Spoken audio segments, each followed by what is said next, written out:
अरहंत सिद्ध सुर उपाध्याय साधु सर्व अर्थ के प्रकाशी मांगलिक उपकारी है। तीन को स्वरूप जानी रागते भई जो भक्ति काय को नमाए स्तुति को उच्चारी है। धन्य धन्य तुम्ही से काज सब आज भयो कर जोरी बारंबार वंदना हमारी है। मंगल कल्याण सुख ऐसो हम चाहते हो मेरी ऐसी दशा जैसी तुम धारी है। हो मेरी ऐसी दशा जैसी तुम धारी है। मोक्ष मार्गस्य नेतारम वेतारम कर्म बुभृताम ज्ञातारं विश्वतत्त्वानां वन्दे तद्गुणलब्धये वन्दे तद्गुणलब्धये। Acharya Uma Swami's Tattvat Sutra, and we were discussing in the 8th chapter transgressions of the 12 vows, out of which we had already discussed 5 minor vows, and before that we discussed transgression of right belief, and today we are going to start transgressions of the supplementary vows, that is Gunavrat, and the disciplinary vows, the Shikshavrat. Okay, and after finishing that we would be discussing the transgressions of the Salekhana. Okay, and then there is a sutra, 2 sutras on Dan, donation, gift. That's how we are going to end this chapter number 7. Okay, and then we are going to move to chapter number 8 today. I'll make you a co-host, Himali.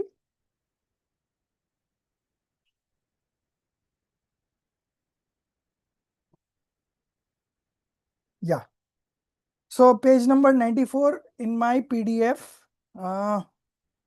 the transgressions of the supplementary vows among the disciplinary vows. Supplementary vows and the disciplinary vows, not among. Okay, it would be and, but by mistake it has been written as among.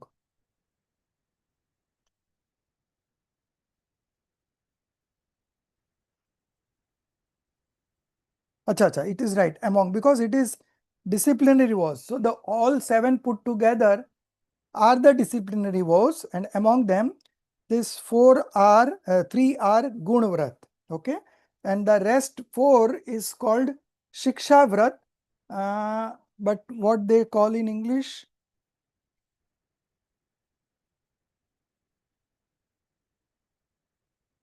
It's written Shikshavrat only here, so we don't have the English word for that, but I will see if I get some from somewhere, I will put it here. Okay, so let's first discuss the 3 supplementary vows. Okay, Gunavrat. So why these Gunavrats are taken in the first place?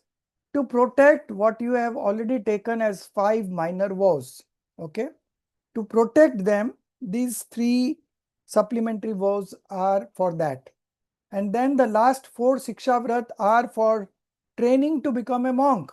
Okay, because after these 4 vrats, the next stage would be for a seeker to become a monk. Okay, so those 4 Shikshavrats are a training ground to become a monk. In Hindi, it is page number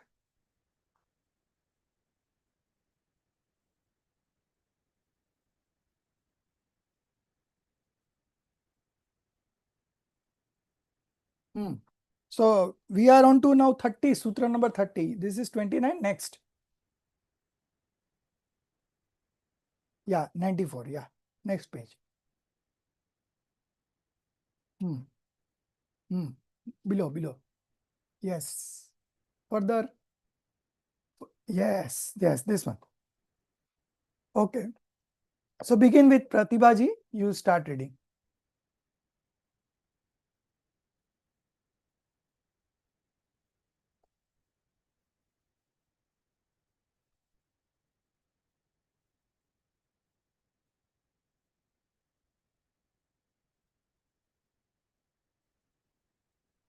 the transgression of the supplementary verbs among the disciplinary verbs.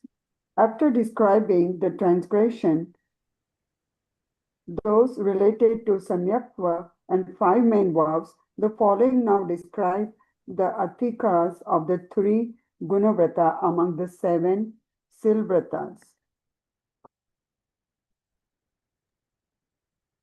The five the five atikaras of the vow of Dij Digvrat, Virat. Digvrat.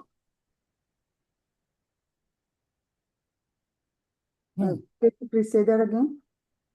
Digvrat, Dig. Digvrat. Yeah. Or is it Urdhva, Urdhva Trikram. So Urvate Kram? I'm doing it. Okay. You will find difficult to read these pronunciations.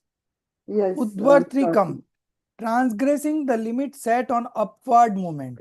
Then Adho Adodgatikram, that is going deeper than the prescribed depth limit. So in Digvrat, we have set limits in the 10 directions: top, bottom, 4 east, west, north, south, and 4 diagonally opposite, northeast, north, south, like that.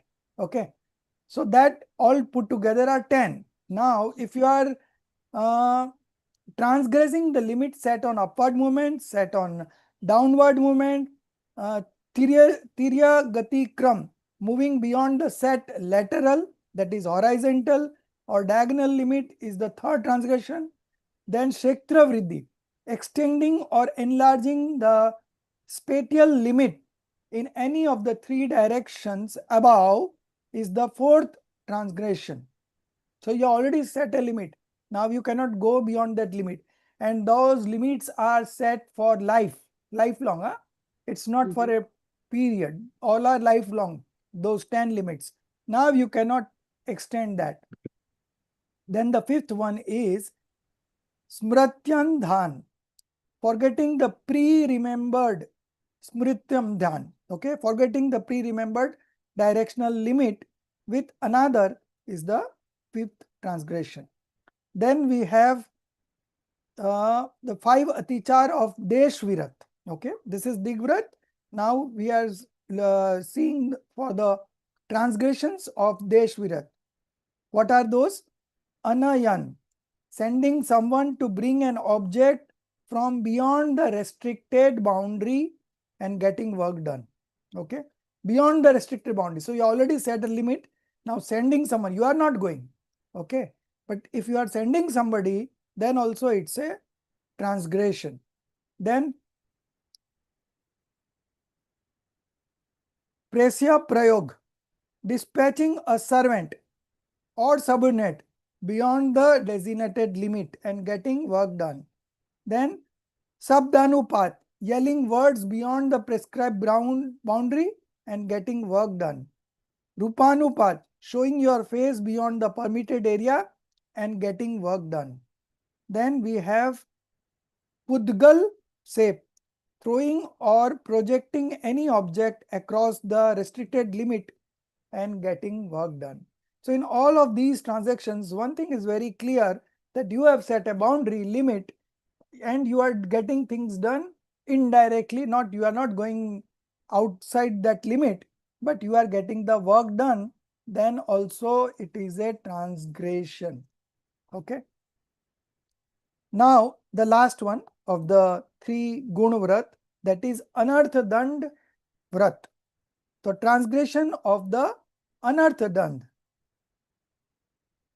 Kandarp, speaking indecent words humorously due to an excess of passion, is called the Kandarp, which is the first atichar, transgression.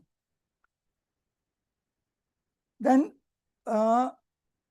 Kautkuchya, making inappropriate bodily gestures along with laughter and indecent speech is called Kautukcha, which is the second atichar.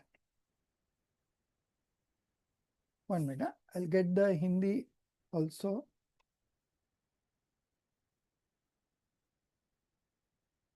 Then third one is Mokharya, engaging in excessive insolent argumentation is called mockery. Now, all these are purposeless. All these are purposeless things. Okay, and anartha dand means avoiding those purposeless harm. So you could have well done without that also, but still you are doing it. So that time, that's why it comes under this.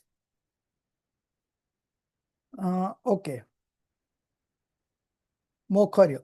Then ashamikshayadhikaran, acting with excessive involvement without due consideration is called asamikshadhikaran. The last one is upbhog, paribhog, anarthakya. One-time consumption is called upbhog and multi-time consumption is called paribhog. Okay. So accumulating or adding more usage and consumption items than necessary is called upbhog, paribhog, anarthakya, which is the fifth atichar. These are the 5 atichars of the gun vrat called anarth dand vrat. So you have already set up limits, and now if you are crossing those limits, then it's a transgression. So one time crossing, the vows are not broken, but if you do it repeatedly, then the vows are broken. So all these needs very careful considerations. When you are taking any vows, you should remember what are its limits, and whether you will be able to do it and sustain in future. All this has to be taken into consideration before taking any vow. And once you have taken, then you should struggle to obey it in the right manner. Now the last 4 of the Siksha Vrats Atichar. Okay. After discussing the 7 Silvratas and the 3 Gunvratas, we now discuss the Atichar of the 4 Shiksha Vrat.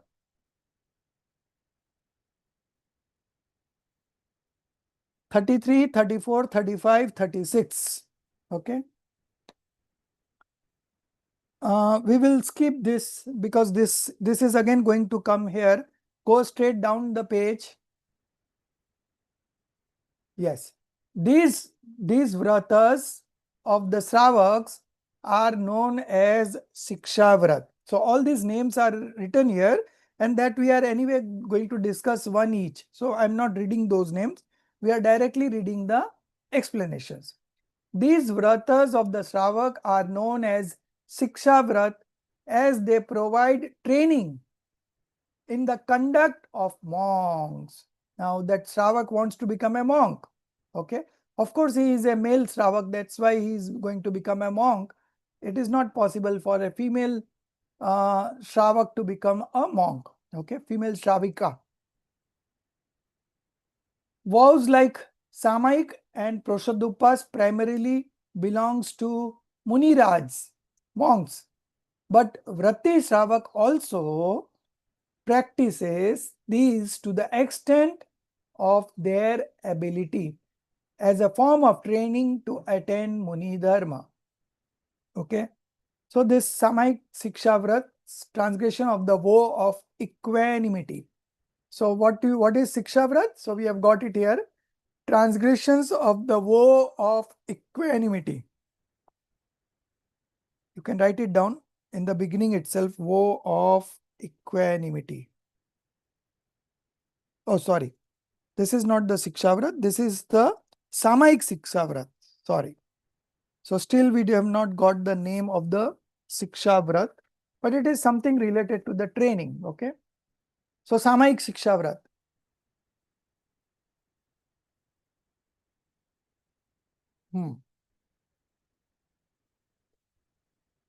First one is Kai Dush Pranidhan. Kai Dush Pranidhan. While performing Samayik, that is vow of equanimity, if the body does not remain steady, it is the first transgression. So while performing a Samayik, you are supposed to not do any movement through mind, speech, and body. Okay, but here it says that you are not remaining steady body wise. Okay, then it's a transgression. Similarly, number 2, वाग दूषण परिधान. Okay, वाग दुष pranidhan, reciting the Samic text incorrectly. Okay, wrong pronunciation or hastily is the second transgression. Okay, so the pronunciation has to be very pure. The third is manodush pranidhan. If the mind does not remain focused during the Samic, it is the third transaction. So when you are doing Samic, your mind should remain focused on the meaning of the mantras that is being uttered. You have to connect to the meaning, okay? Then only it is a Samic. Otherwise, it's just a simple recitation. You are not thinking on those lines, right? Then the fourth one is another, performing Samic with disregard or disrespect is the fourth transgression called another. And the last one is smrityanupsthan. Due to restlessness of the mind, forgetting the mantra or the recitation is the fifth transgression called smrityanupasthan. These are the 5 transgressions of the Samaik Siksha Vrat. Now we will be seeing the 5 transgressions of the Proshad Upvas Vrat. Okay. Apratyavekshit, apramarjit utsarga. Disposing of excreta and urine without inspecting and cleaning is the first transgression called apratyavekshit apramajit utsarg. Okay, so these are all related to the monks. Okay, first two, Samaik and Prasodupvas, are first related to the primarily it is related to the monk, but the Sravaks can also do at their level. The third one, second one, apratyavekshit apramarjit adan. Okay, similarly placing or lifting puja items or personal clothes, etc., without examining or cleaning is the second transgression called apratyavekshit apramarjit adan. Then the third one, apratyavekshit apramarjit sanstoro prakraman. Sanstarop kraman. Okay, good. Spreading mats, etc. on the ground without examining or cleaning is the third transgression, because there are minute insects, one sense being, two sense being, we cannot comprehend through our eyes. So it is best that as a habit we should clean up the ground before spreading the mat or sitting on the ground anytime. So these are some of the habits that naturally comes in the life of a seeker who is progressing in a spiritual path. So he also has so much of compassion towards fellow one sense, two sense beings who may suffer because of our carelessness. So this much alertness always comes in the seeker. The fourth one is again another. So here, feeling weak due to hunger or thirst caused by fasting and hence showing lack of enthusiasm in essential duties. So as I said, the vows are taken that your enthusiasm should keep on increasing. Okay. But if your enthusiasm is reducing, then it means a transgression. And the last one is Smrityanupsthan. Smrityanu Sthapan. Okay, Sthapan. Forgetting to perform essential duties is the fifth transgression called Smrityapnu Sthapan. So the names are more or less same in the first two, okay. But this is related to the fasting, and the first one was related to the Samai. That's the difference. Now the third one, transgressions of the Bhog, Upabhog, Pariman Vrat. Pariman Vrat. Bhog, Upbhog, Pariman Vrat. First, Sachit Ahar. To consume sentient items like living flowers, leaves, fruits, etc. is called Sachit Ahar, the first Atichar. Okay. So generally the seekers, the vow holders doesn't consume such items. Then Sachit Sambandh Ahar, to consume food items associated with sentient beings like those that we have touched or are connected with living beings is called Sachit Sambandh Ahar, the second Atichar. Then the third we have Sachit Samisra Ahar. So it's a mix. Okay. Sachit Samisra Ahar.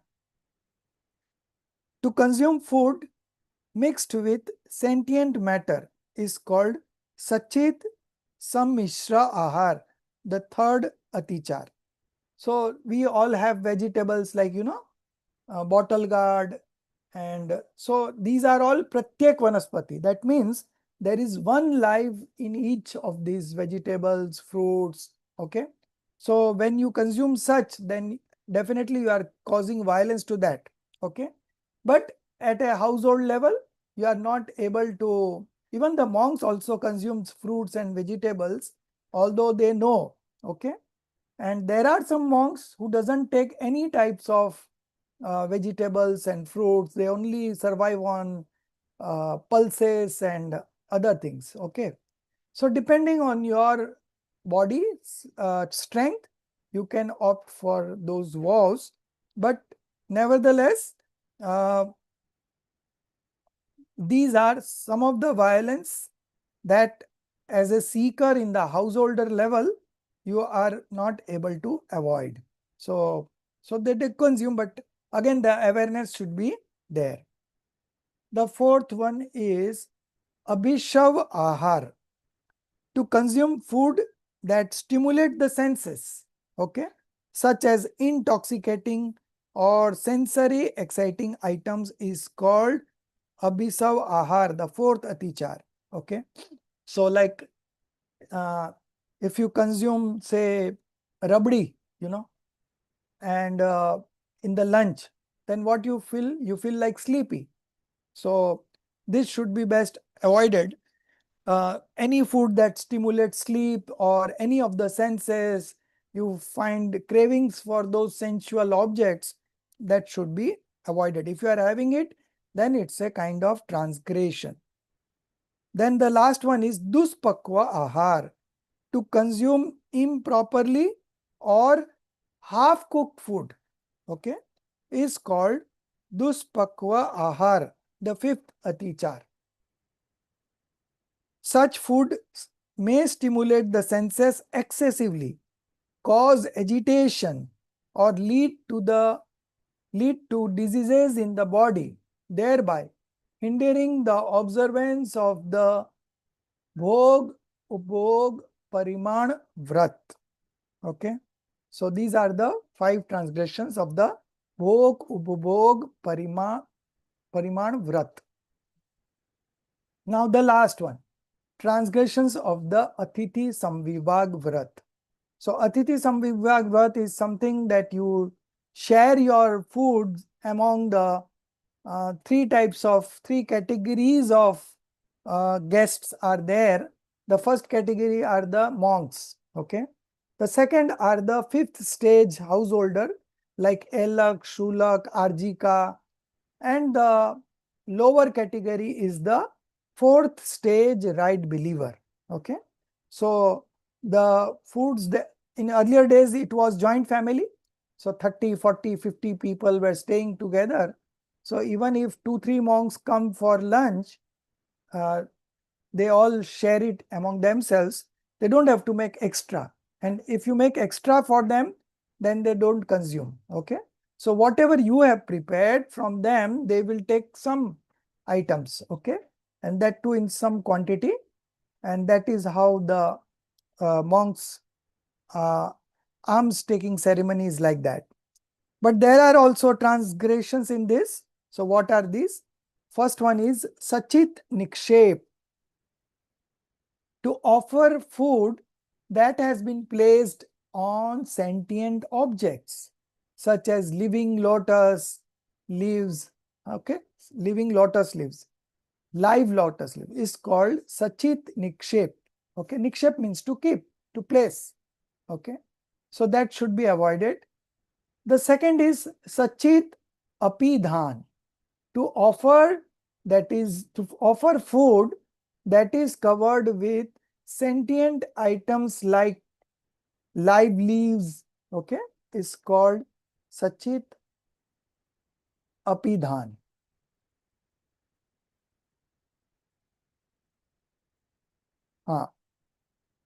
Now, Para Vyapdesha, to have someone else give the food donation on one's behalf, or to give others possessions as charity, is called Paravyapdesha, the third Atichar.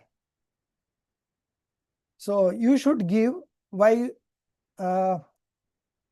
entrust anybody else to give donation on your behalf? You have to yourself do it. Okay.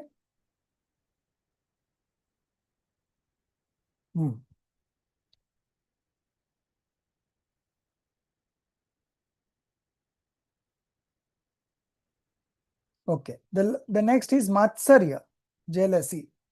To give without respect or to be envious of other donors is called Matsarya. So if you have this kind of dispositions when you are giving donations or gift to monks, then it doesn't yield results. Okay. So again, if you have this kind of feeling, then it's a transgression. And Kalatikram, to not offer food at the proper time. Okay. So usually monks take food at 10 o'clock in the morning. Okay. 10 to 11 is their time for taking their alms. Okay. So if you are not ready at that point of time, okay, then again it's a transgressions. Okay. So these are the 5 transgressions of the Atithi Samvibhag Vrat.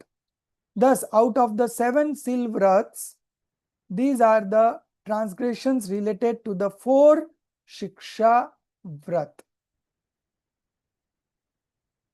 Educational vows. Okay. We can write it as educational vows. So that will be a good name.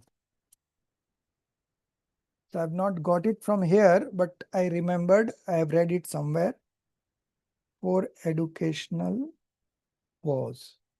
Now this education is to become a monk.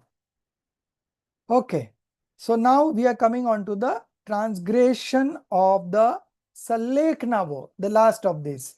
So first we discussed Samyaktva, then the 12 vows, that is 13, and this is the last of the 14, and each is having 5 transgressions. Okay.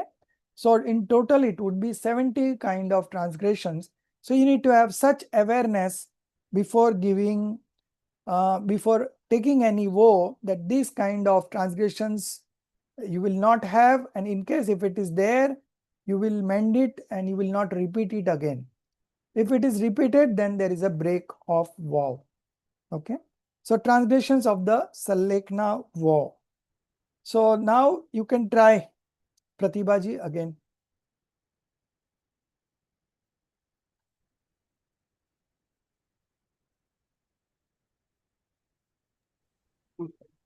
Transgression of Salikan vow. After discussing the transgression, Atichara of the 5 Anuvrats, 3 Gunavrats, and 4 Siksavrat, we now move on to the transgression of the Salekan vow, which are as follow. Number one,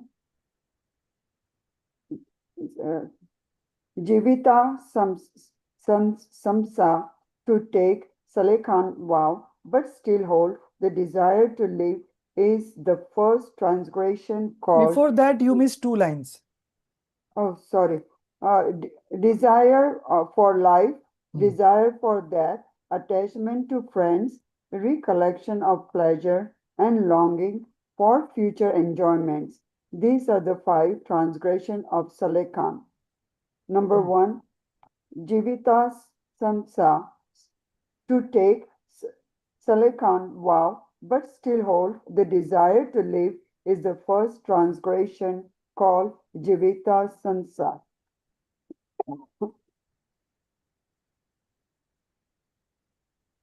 Excuse me. Marana Sansa, to Hmm. feel distress due to illness or suffering and to wish for a quick death, is the second transgression called Marana Sansa. In fact, the right attitude of every spiritually inclined aspirant should be, may I live for millions of years, or may death come this very day. The one understanding Salehan must remain prepared for both for immediate death and for life extending over an indefinite period. Number 3. Mitra Anuraga, to have emotional attachment to friends and to repeatedly recall them, is the third transgression called Mitra Rag. Nuraga. Number 4, Sukhanu Bandha. To remember and dwell on past pleasures is the fourth transgression called Sukhanu Bandha. Number 5, Nidan. To desire future enjoyment is the fifth transgression called Nidan. These are the 5 transgression Atichar of the Salekana vow. Hmm. The So next. you see, once you have taken a Salekna, okay, so we have studied during the Salekna that it is basically the uh, crushing of the passions and the body. Okay. So gradually, it happens gradually. So when you have thought of that there is no chance of survival, then only you are supposed to take Sallekna. And once you have taken the Sallekna vow, then this kind of transgressions do appear. Then it becomes the responsibility of the Niryapak who is looking after the Sallekna. Okay. So he has to guide. Okay. So one who has already taken a vow, now he may feel that I want to leave now. Okay. But he has already taken a Salekna vow. So now you are not supposed to advise him, okay, then you break the vow. No. Once he has taken a vow with all kinds of preparations, then he might have that feeling of leaving again. But then at that time, you have to preach him that we are uh, our nature is pure soul. We are not this body. We don't survive because of this body. Soul is eternal. Okay, there is no birth or death of a soul. So this is just a transformation happening, and that we are all come here with a fixed tenure of age, and on the completion of that everyone is going to leave this body. So you need not uh, deviate from your woe. Okay, just try to focus on the self, what you have studied throughout your life. Now is the time for your giving the examination for that. So don't get into any of the distractions, just be in yourself. Okay, so the first one is jivat ansha, means expectation of living again. To take the Sallekna vow, but still hold the desire to live. This is again a transgression. Then Marana Sansa, to feel distress due to illness or suffering and wish for a quick death, is the second transgression. Okay. In fact, the right attitude of every spiritually inclined aspirant should be लाखों वर्षों तक जीवू या मृत्यु आज ही आ जावे. You have to be prepared. Even if you live for lakhs of years or if the death is coming the next moment, we are all prepared because I am a pure soul and soul does not die. Okay. So based on that, we have to take all these vows. May I live for millions of years or may death come this very day. The one undertaking Salekna must remain prepared both for immediate death and for life extending over an indefinite period. Then Mitranurag, to have emotional attachment. Okay. So before giving the Salekna, the trainer gives him these instructions that remove all your attachments from your family members, friends, well-wishers, everything. Okay. These kinds of vows are given before taking a Salekna. And then you have agreed at that point of time. So now because of your past impressions, it may happen and it do happen. That's why this is a part of the transgressions. To have emotional attachment to friends and to repeatedly recall them is the third transgressions. So there is no need to recalling anybody. Now you have to just fully focus on your soul. There is nothing else that you need to do. And when you are having such a peaceful death, then only it's called Salekna. Okay. The fourth one is Sukhanubandha, to remember and dwell on the past pleasures. Okay. So these past pleasures has to go out of your mind. Okay.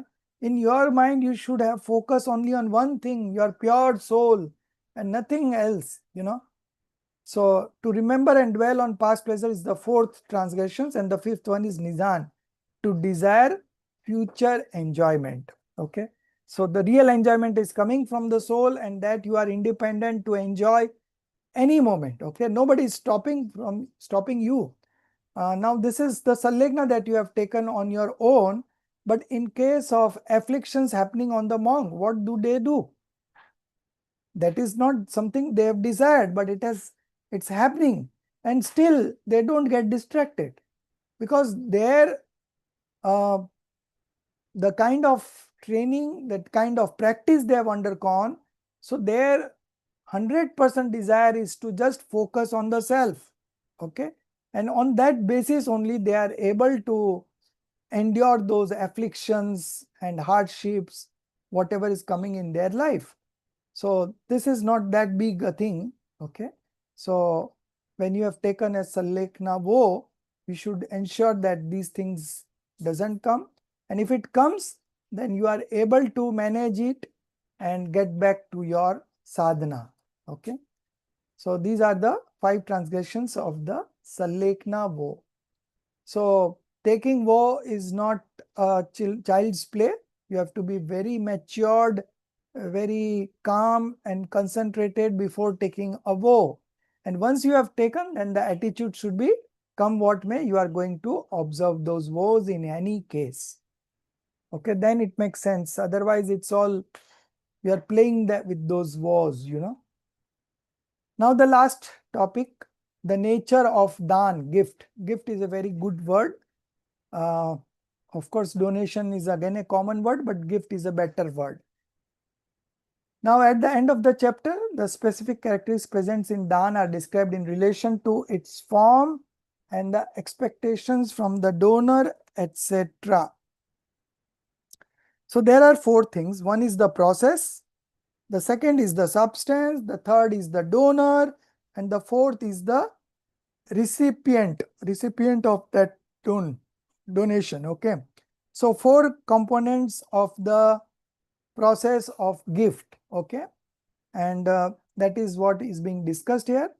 One thing is very clear, that the status of the receiver is higher than that of the giver. That should be the way. Okay. We are not doing any obligations on anybody by giving this kind of gifts. On the contrary, it's our privilege to have such an opportunity to share our wealth with somebody in whatever way we can. Okay. So we will be discussing the 4 kinds of gift that are usually given: Ahar Dan, Aushadhi Dan, Abhay Dan, and the Gyan Dan. So out of these 4, Gyan Dan is the most important, because the other 3 are going to bring comfort in this birth only. Okay. But once you have acquired the knowledge, the discriminative knowledge, the knowledge of distinctions, then you will be enjoying throughout in the next birth also, and in short time you will be getting liberated once and for all. Okay. So this is a very important topic. Amitaji, you can start.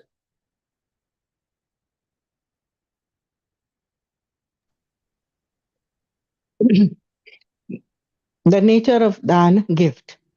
Now, at the end of the chapter, the specific characteristics present in Dan are described in relation to its form and expectations from the donor, etc. To give away one's own possessions, such as wealth, etc., for the benefit of others is Dan. Due to the distinctiveness of the method, the object, the donor, and the recipient, Dan acquires its own uniqueness. Renouncing useful materials like wealth, etc., belonging to oneself for the benefit of both oneself and others is Dan.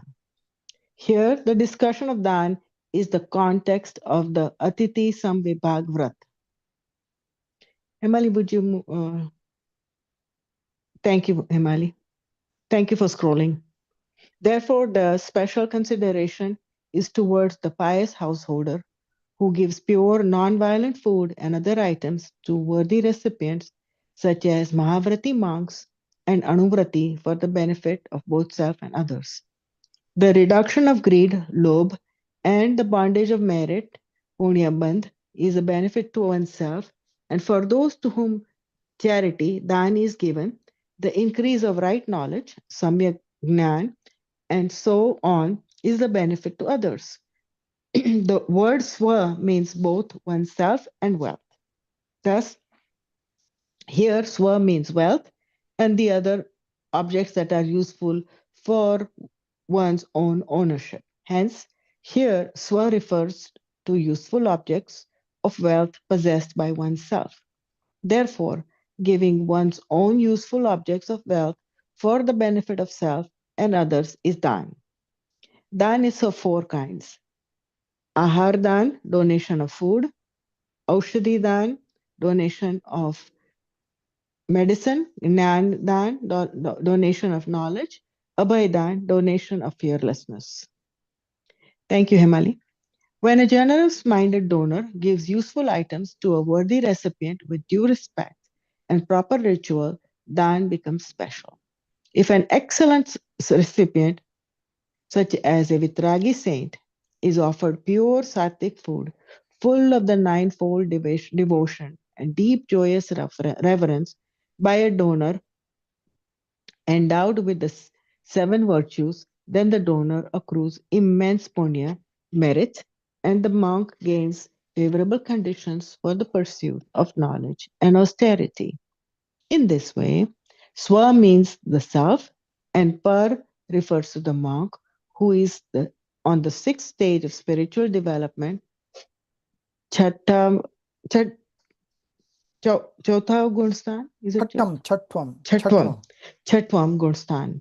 Thus, both benefit from the act. Now, in the context of Ahardan, the donation of food, we shall discuss the specifics of the procedure. Vidhi Vishesh, the substance; Dravya Vishesh, the donor; Datar Vishesh, and the recipient; Patra Vishesh. Vidhi Okay. Vishesh. Stop. Let's discuss first thing. So basically the gift or the dan is for own welfare as well as others' welfare. Okay, both are benefiting. It is not the only the recipient is benefiting, although giver is also benefited. Okay, so what is the rationale behind giving this gift? It's given in this paragraph. The reduction of greed, what it is for the giver. Okay, the reduction of greed is the first benefit that the giver gets. Okay, the second is the bondage of merit. Okay, when you indulge in such activity, of course you are binding auspicious karmas. Okay, and when they will come into fruition, you will be automatically benefited with good associations. Okay, now the third benefit, which is not written here, you can write it down. Soul inclines towards renunciation. Okay, so when you are into giving gifts, then you again think on those lines that what is the use of earning so much when I have to ultimately give it to someone else. Rather, I will save those time of earning and spend it on doing scriptural studies. Okay, so soul inclines towards renunciation, a habit of giving away comes in. Otherwise, we are always for accumulation. Okay, there is no limit to accumulation. The desire keeps on increasing. Okay, earlier one room kitchen was enough for people of 7-8 people. Now even 4 bedrooms are also not enough. Okay, so there are no limits to our wants. Okay, so we have to set those limits. So 3 benefits for the giver. The first one is the greed, reduction of greed. Okay. Then the second is bondage of merit. And the third one is soul inclines towards renunciation. Okay. And what are the benefits to whom it is being given? Okay. And for those to whom the charity is given, the gift is given, not charity, will write gift. Gift is given the increase of right knowledge. Okay, so he is already a enlightened soul and you are giving him, so it will act as, it will help him to increase his right knowledge. Okay, in what way? So when you are if you are hungry, sometimes you are not able to focus on the studies, right? So monks, why do the monks take alms once in a day? Just to sustain himself, to concentrate on the self, to understand the scripturals, or if they are writing scriptures, then also they need to put in so much of efforts. So all these energies are required for them. For that reason, they only take the alms. It is not for maintaining the health, never. It's just the means to survival, nothing else. Okay, so that is the objective. So if you are giving gift to them in terms of food, their no, you are becoming an instrumental cause for the increase of their right knowledge. Okay, the second benefit, which is not written, is that this is not applicable to monk but to other householders. As I said, there are 3 categories of recipients. First one is the highest level is for the monks. The medium category is for the vow holders, householder, and the third is for the right believer who is in the 4th stage. So right believer who is in the 4th stage, if you gift them, then it helps them in their livelihood. Okay, so these are the 2 benefits for the recipients. Okay, one is that it's a instrumental cause for increasing their right knowledge, and the other is their livelihood is sustained, so they are able to focus more on the studies. So the word swa means both oneself and wealth. Okay, then there is one line which we have to cut. It's a repetition. Then we can cut that line, and then we come to the next line. Hence, here swa refers to useful objects of wealth possessed by oneself. Okay, this is the correct one. Therefore, giving one's useful objects of wealth for the benefit of self and others is gift or dan. Okay, then 4 kinds of dan: donation of food, medicine, knowledge, and fearlessness. So now there are, in terms of donation of food, there we are going to discuss the specific procedure. Okay, first one is the vidhi Vidhi Vishesh, that is the procedure. Then Dravya Vishesh, that is substance. The third is Datar Vishesh, the donor. And the fourth is the recipient, Patra Vishesh. Okay. So fourfold discussions on the donation of food. This is about donation or the gift of food. Okay. So this four we are going to discuss. Now you can continue, Amitaji. The four. Thank you, Hemali. The Vidhi Vishesh. The sequence of Navda Bhakti is called the special procedure Vidhi Vishesh. 1. Inviting with reverence. Padgahana. 2. Offering a proper seat. Uncha asan. 3. Washing the feet. Charan dhona. 4. Performing worship. Pujan karna. 5. Bowing in respect. Namaskar. 6. Purity of mind. Man Shuddhi. 7. Purity of speech. Vachan Shuddhi. 8. Purity of body. Kaya Shuddhi. And 9. Declaring the purity of food. Bhojan Shuddhi. These 9 acts comprise the Navada Bhakti. The essence is So that basically around these are related to the monk. Okay. We don't worship anyone else than the monk. Okay. Dev Shastra Guru and not anyone else. Okay. So if it is a fifth holder, then we will give him respect according to his post, but not the puja. Okay. Puja with Ashtadravya is only limited to the monk. Okay. So these are all related. Nauda Bhakti is related to the monk. Okay. Nauda Bhakti means nine acts, uh, ninefold acts. Okay. This ninefold act is called Nauda Bhakti. So first you have to invite the monk. You have to stand outside your house. Between 10 and 11 is the time for the monks to come for their alms. So you have to stand. Then when you saw a monk, okay, you have to invite with a reference. Okay. In Hindi, there are certain words. I'll tell you. Padgahan. Okay. So this is called Padgahan. That is inviting with reverence. Aiye, padhariye, this kind of things. Then offering a proper seat. Uchashan. Okay. So proppering a proper seat. Tishta, tishta, baithiye, baithiye. Then washing the feet. Charan Dhoan. Okay, Charan Dhona. Then worshipping with 8 dravyas. Okay. Then bowing in respect. Namaskar. Then you have to say that Man Shuddhi, Vachan Shuddhi, Man Shuddhi, Vachan Shuddhi, and Kai Shuddhi. Okay. So you have to recite that I am giving you this uh, gift of food with my purity of mind, purity of speech, and purity of food. And at the same time, declaring the purity of food. The food cooked are absolutely pure. Okay.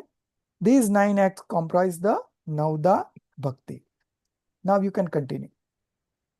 the essence is that around 10 to 11 a.m., when the Muni Raj arrives to accept food, one should respectfully invite him from the path in front of the house. This is Padgahana. Upon his arrival, he should be offered a proper seat. His feet should be washed with pure water. Worship should be performed, followed by bowing. After this, the recitation of Manashuddhi, Vachan Shuddhi, and Kaya Shuddhi should take place. Finally, it should be declared that the food and water are pure. This is the complete practice of Navada Bhakti. This constitutes the special method, Vidhi Vishesh, of offering food to monks. B. Dravya Vishesh, the food material which is completely non-violent, ahimsak, pure, sattvic, and conducive to spiritual practice and self-study is not prohibited.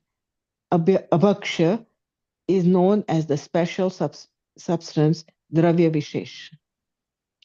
Data Vishesh. The special donor, Data Vishesh, is one who is free from the desires of worldly gain. 2. has peaceful mental disposition. 3. Is cheerful in heart. 4. Has a simple and pure heart. 5. Is free from jealousy. 6. Is free from regret. And 7. Is without pride. Patra Vishesh. Scroll please, Hemali. Thank you, Hemali. The excellent recipient, Uttam Patra, is Nirgrantha Muniraj, fully restrained monk. The medium recipient is Madhyam Patra, is a householder with vows and right belief. Vratti Samyak Drashti. The lower recipient, Jaganya Patra, is a householder with right belief but without full restraint, Avriti Samyak Drishti.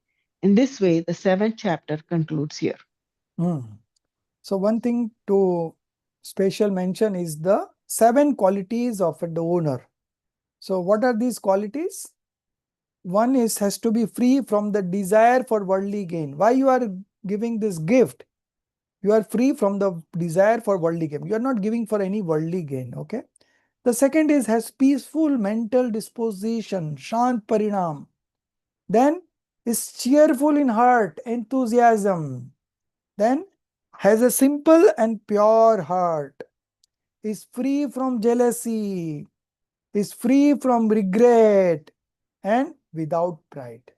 So if you have this kind of qualities in you, and then if you give this gift, then you are an eligible donor and you will get the maximum fruit out of this. Okay. So the basically what fruits do you get by indulging in all these kind of activities? That you bind auspicious karma of a special quality. You know, Tata, Birla, Ambani, they have also bound auspicious karma in the past, and that's why they've got all the wealth, Bill Gates and all, you know. But this is a special kind of auspicious punya, you know, wherein you are going to get associations which are going to be conducive to your spiritual upliftment. Okay. So that's what we have done it. So we are getting all the associations that becomes a instrumental cause for our spiritual instruments. So this kind of act binds in such kind of punya that it helps in your journey, spiritual journey further. Okay, that is the objective. Okay, so now we move on to the next chapter, that is the 8th chapter. Okay, and in this 8th chapter, we will be discussing the about the bondage. Okay, bondage element. So, Jia, you can read the 8th chapter beginning. 8th chapter background. In the first chapter, after generally discussing the path to liberation, the next 3 chapters deal with the concept of the soul, Jeev Tattva. In the 5th chapter, the subject of inanimate elements was included. After that, the 6th and 7th chapters analyze the concept of influx, ashra. In the 6th chapter, influx was discussed generally, and then in the 7th chapter, auspicious influx, that is meritorious influx, was discussed. The reality of the soul, Jeev Tattva, is our very own self.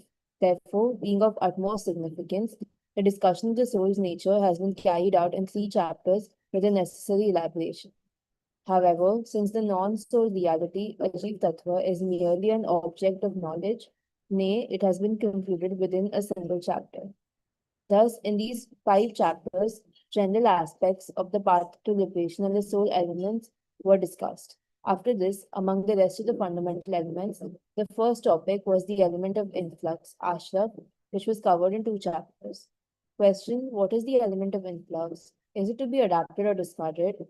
Why were the 2 chapters devoted to its analysis? Answer: the element of influx was essentially addressed in the 6th chapter itself, but due to eternal ignorance, the auspicious influx of merit is also considered beneficial. To eliminate this ignorance, the 7th chapter was specially composed. Therefore, it became very clear that meritorious influx is equally a form of bondage as is inauspicious influx. Among the 7 elements, after influx comes the element of bondage. Thus, the discussion now begins on it. Hmm. One So this is a very good summary of what we have studied so far from chapter 1 to 7. So first chapter was an introductory chapter, and then in the next three chapters, soul element was discussed. Then in the next chapter, non-soul element was discussed. Then influx in the sixth and seventh, and now we are considering the bondage element. Okay, so very nice introduction. And why this influx was given to chapters 6th and 7th? Just because the auspicious influx, people have this in mind that if you are getting into auspicious activity, you are doing some religion. Okay, so because of that wrong belief, the ignorance, uh, to counter that ignorance, especially a seventh chapter on the auspicious influx has been discussed, and then it was concluded that just because it's again a cause of bondage, so as far as bondage is concerned, whether it is an auspicious influx or inauspicious influx, both are the same. Okay, so that was the special thing that has to be discussed here, that you don't understand that it is religion. It is just an auspicious activity. When you are into the path of liberation, this kind of activities do happen, but nobody considers it to be an act of religion. Okay, it's not that, it's not an action of passionlessness. It's just an auspicious sentiment. That's all. So now we'll be discussing the bandh, the bondage element. Continue, Jia. बंध के कारण रूप भाव internal dispositions or states भाव which operate as factors for karmic bondage. This chapter first analyzes the causes of karmic bondage. Mithya darshan avritir, sorry, I can't pronounce. False belief, mithya darshan, avirati, non-restraint, pramad, negligence, kashai, passions, and yoga, activity. These are the causes of karmic bondage. First, mithya darshan, false belief. This refers to having faith in non-realities, a tattva, or lacking faith in true realities, tattvas. This false belief is of two types, based on whether it is acquired, grahit, or inborn, agrahit.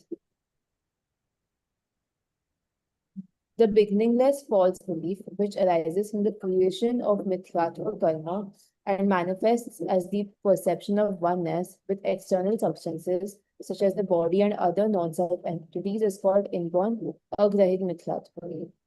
This type of false belief is also found in one-sensed beings, etc.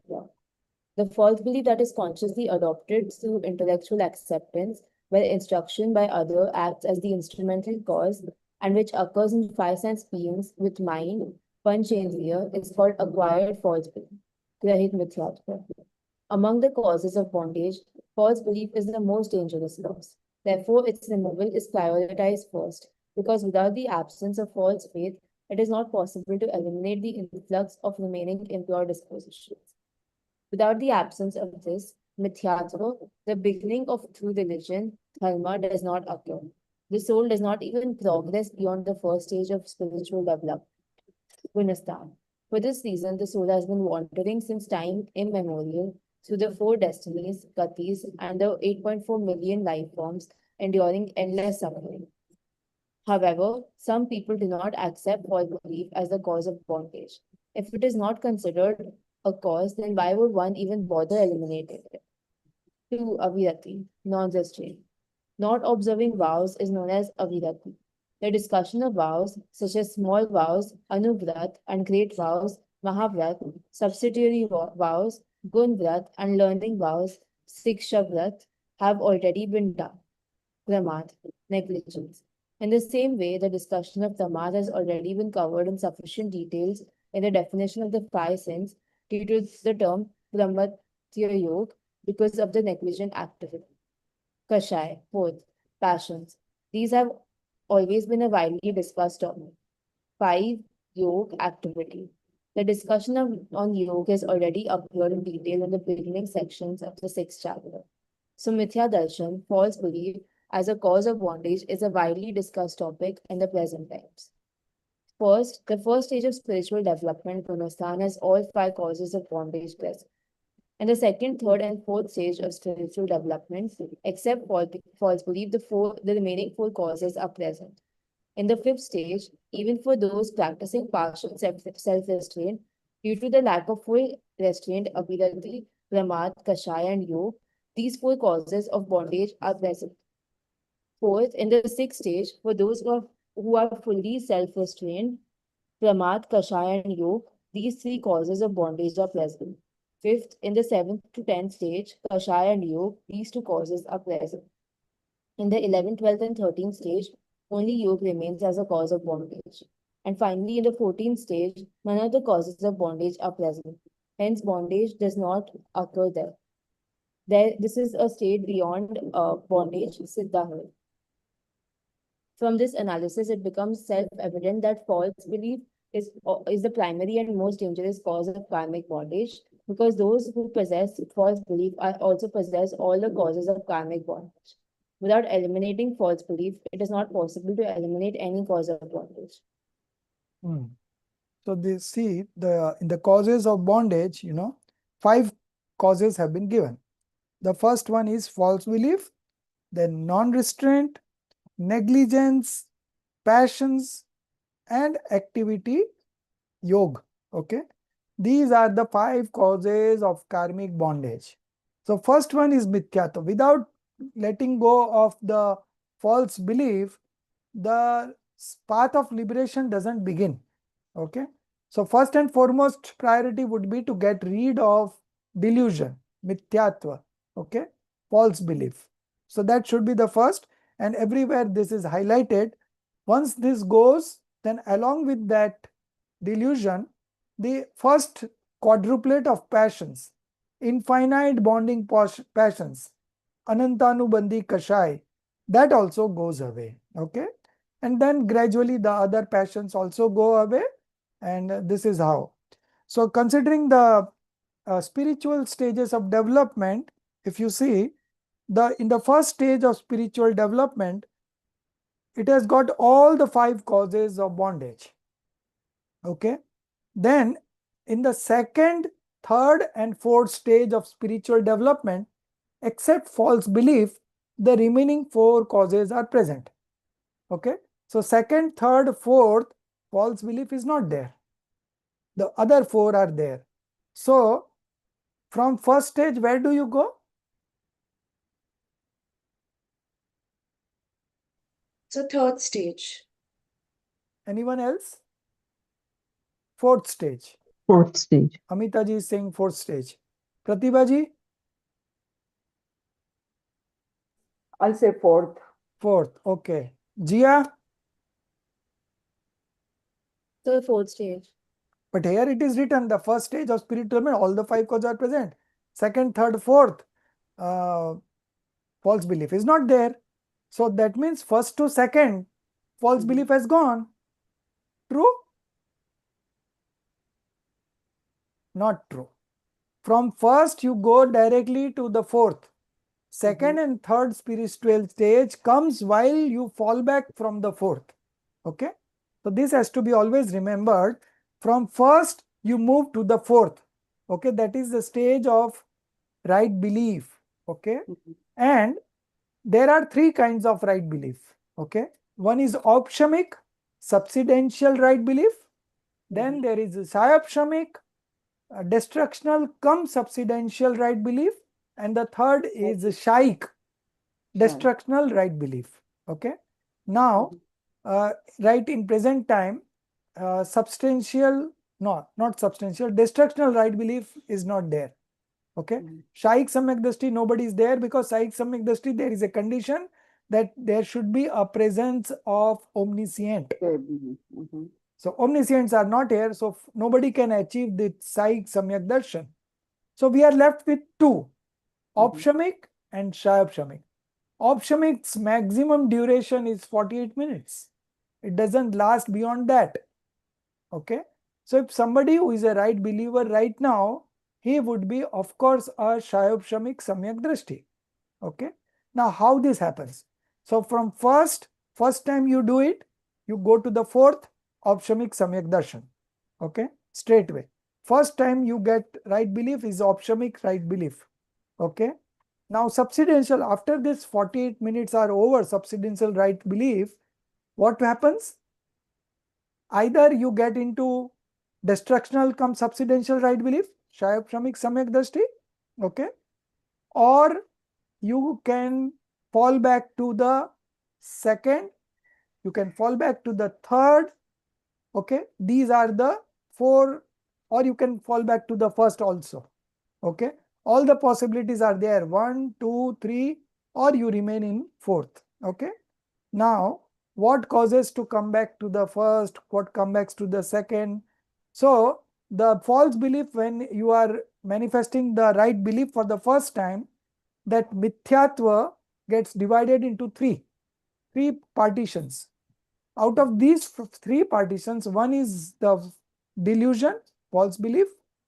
The second is mix false belief and right belief together. And the third one is samyak prakriti. Okay. So now, if the samyak prakriti, if there is a rise of samyak prakriti, then you become a destructional come subsidential right belief. Sayapshamik samyak drishti. If there is a rise of samyak prakriti, then you become a sayapshamik samyak drishti.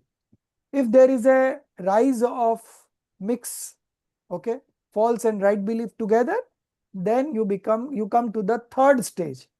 If there is a rise of any one of the anantanubandhi passions, then you get into the second stage.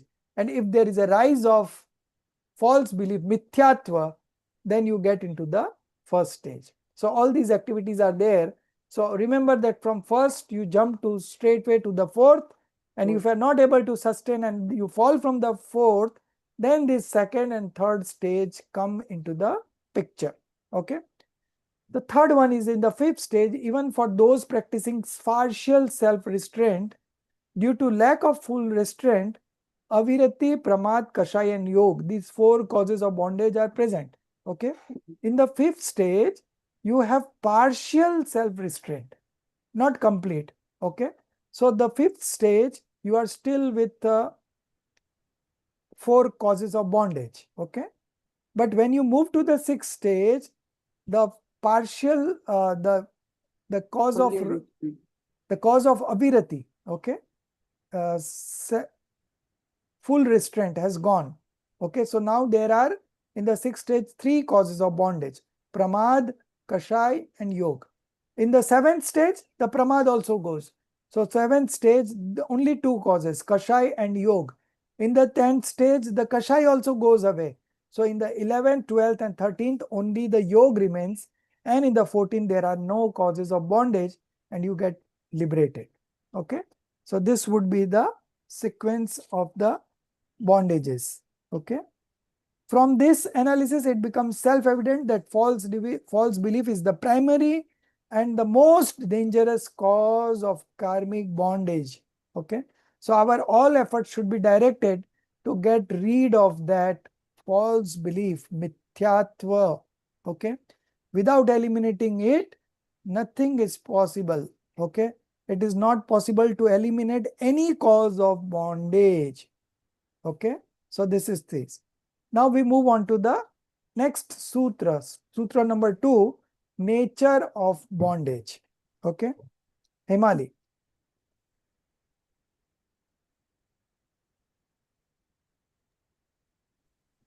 Nature of bondage. After explaining the causes of karmic bondage, now the nature of karmic bondage is clarified as follows. Sakasayati vajiya Sakashaya. Sakashaya vajiva karmano yojan putgalan addate se bandha. Due to the presence of passions, kashai, the soul attracts appropriate karma particles.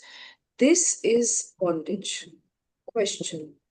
The previous sutra mentioned 5 causes of bondage, and here only kashai is stated. Why is that so? Here, the term kashai doesn't mean only passions. It includes false belief, mithyatva, non-restraint, avidati, negligence, pramad, and passions, kashaya. In addition to these, yoga is also a cause of karmic bondage of nature types, prakriti, and spatial types, pradesh. In the commentaries on this sutra, both Rajvatika and Sarvat Siddhi text mention that the essence is that in the soul that is affected by intense influence of false belief and the like, through the specific yoga, there occurs an indivisible bondage of appropriate karmic particles from all directions. These karmic particles are subtle, possessing infinite space points, Anant Pradeshi, and capable of occupying a single space point with the soul. एकाक क्षेत्र हाँ एक का एक क्षेत्र पर ही. Just as in a vessel, various seeds, fruits, flowers, and the like transform into an intoxicating drink, similarly, karma particles already present on the soul transform into bondage through yoga and kashaya.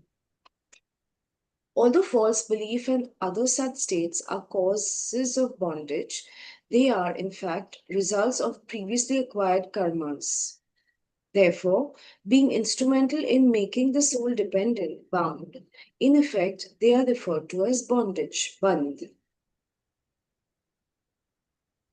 Kashaya passions are found everywhere from the first to the 10th gunastham, state of spiritual development. However, mithyatva, false belief, ends at the 4th. Avidati, non-restraint, ends at the 6th.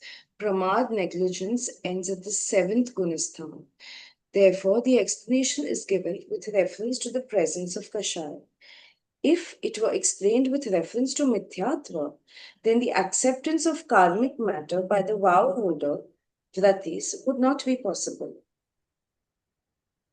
Similarly, if it were explained with reference to pramad, then the acceptance of karmic matter would not be possible in the stages beyond apramat gunasthan, the stage of non-negligence.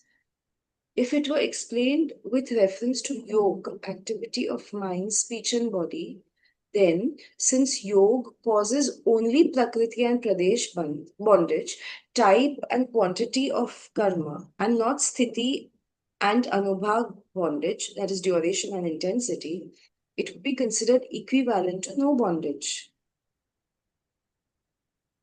Therefore, the usage of the word with passions has been made after much thoughtful consideration. So generally speaking, we always say that the passions are the causes of bondage. You are suffering because of passions. But that word passions includes false belief, non-restraint, negligence. Okay, and then comes the passion. So this has to be kept in mind. Everywhere it will be mentioned like this, that the chief cause of our sufferings is the passions. We are not able to get rid of these passions, and all these talks will be there in Jinmani. But you have to understand that passions means it is including mithyatva, avirati, and pramad. Passions comes at the 4th stage, 4th place. Okay, passion comes in the 4th stage. So other 3 are also included in that. Now but that much adjustment you do, then it is all good.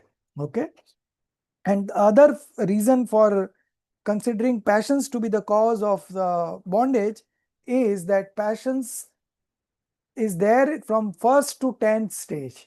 Okay, so the 3rd cause is that there are 4 types of bondage, out of which prakriti and pradesh. Prakriti is the type nature type of bondage, and pradesh is the spatial particles. Okay, pradesh bandh. So this is basically types and quantities. So these are the causes. This happens because of the yoga, okay, activity of mind, speech, and body. But that bondage is not powerful. It's very weak. But the bondage that is done through passions, okay, sthiti, that is duration, and the intensity. These are the major cause of giving the fruits. Okay. So because of that also, the passion has been considered a cause of bondage. Okay. So with these three reasons, you are good. And since passions are there from first stage to 10th stage, 1 minute.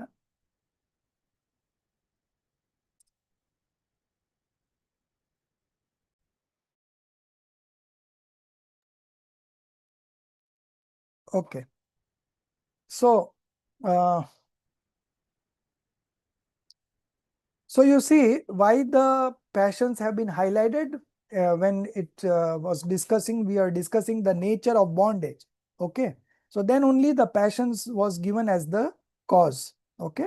So these are the reasons why passions have been given the cause.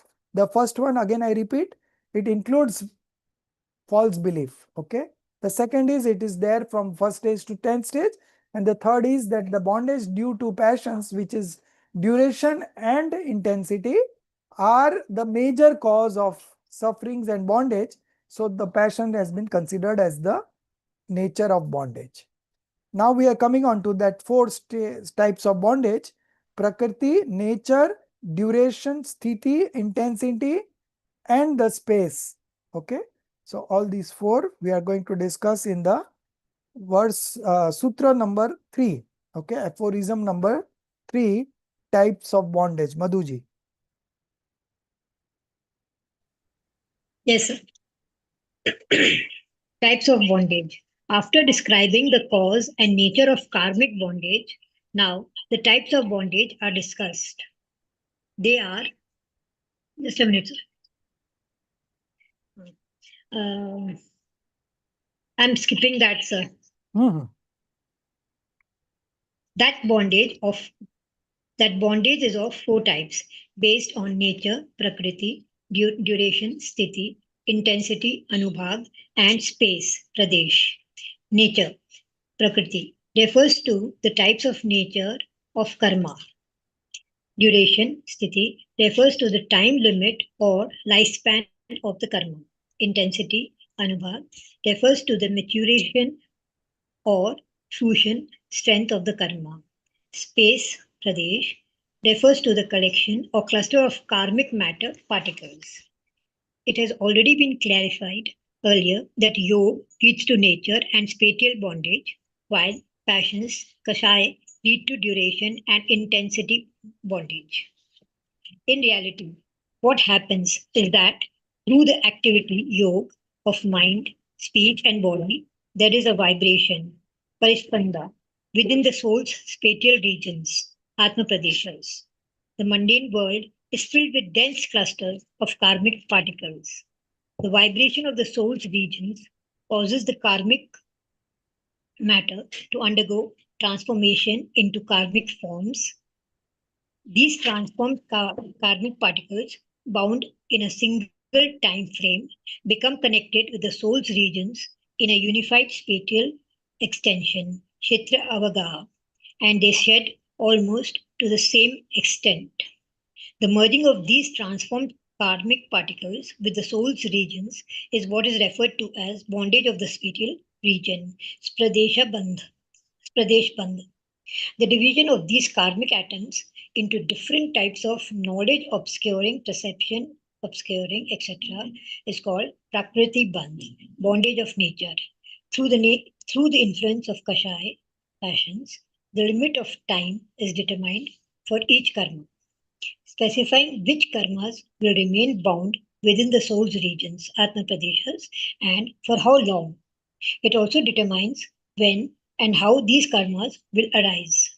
The time bound limitation is referred to as sthiti bandh, that is, bondage of duration or state. Furthermore, it is through Kashai that the nature of the karmic results is determined. How and what fruits these karmas will yield. This means that it is through Kashai that the soul's experience of the fruits of karma is fixed, which is known as Anubhag Bandh, bondage of experience or intensity. In this way, bondage occurs in 4 distinct forms: Prakriti Bandh, that is bondage of time, Pradesh Bandh, bondage of spatial extension, Sthiti Bandh, bondage of duration, and Anubhav Bandh, bondage of experience. All four types of bondage occur in every single moment to those souls who are passionate and attached to worldly pleasures. In the cycle of transmigration, from the first to the 10th stage of spiritual development, that is Gunastan, all four types of bondage continue to occur. In the 11th to 13th Gunastan, only Prakriti and Pradesh Bandh occur. In the 14th Gunastan and in the state of liberation, that is Siddhaut, there is no bondage at all. Types and subtypes of Prakriti Bandh, that is nature bondage. Now, among all types of... Stop. Yes. So let's discuss. So Yes. four types of bondages. Types. Types means Jnanavaran, Dashnavaran, and all these. These are called types. This is called Prakriti Bandh. Okay. So the first line that was very important, that due to the activity of the mind, speech, and body, which is Yog, Prakriti and Pradesh Bandh happens. Okay. And the duration and intensity happens because of the passions. Okay. So that was very important, because these Prakriti and Pradesh Bandh are very weak. They are not able to give any results. Even the Aryant have this Prakriti and Pradesh Bandh.